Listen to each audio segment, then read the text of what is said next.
Indian origin MP Rishi Sunak, who claims to have the backing of 100 Conservative Party MPs, has officially launched his campaign for the UK Prime Minister's post on Sunday. The United Kingdom is a great country, but we have faced a profound economic crisis. That's why I'm standing to be leader of the Conservative Party and your next Prime Minister, Sunak said in a tweet. I want to fix our economy, unite our party and deliver for our country, he added. Sunak was defeated by Truss in a race to replace Boris Johnson in September after losing an election held by members of the Conservative Party across the country. Apart from Sunak, Penny Mordaunt is the only other Conservative Party leader to have officially launched her campaign.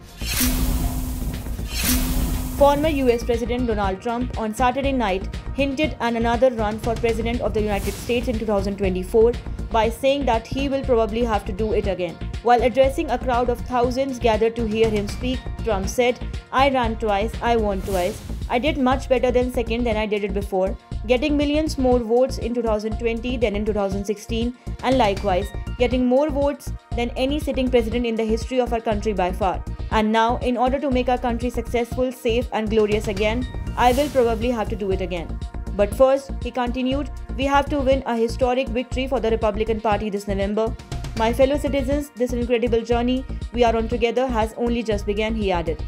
The 76-year-old Republican leader has still not conceded defeat in the 2020 US presidential elections to his Democratic Party rival Joe Biden.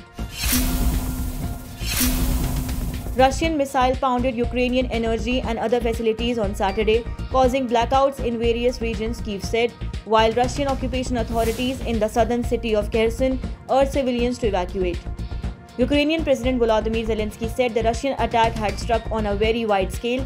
He pledged his military would improve on an already good record of downing missiles with help from its partners. With the war about to start, its 9th month and winter approaching, the potential for freezing misery loomed as Russia continued to attack Ukraine's power grid. In Kherson, a target of Ukraine's aggressive counterattack to the invasion, Russian President Vladimir Putin launched on February 24th, the occupation authorities instructed civilians to get out. For the first time in 25 years, China will not have a woman sitting on its Politburo. Sun Chunlan, the only woman sitting on the previous Politburo, has retired and no other women were appointed. President Xi Jinping stacked the 7-member Politburo Standing Committee with 4 allies, including 2 of his former secretaries, in a move that flaunts his power and rewards loyalty above all.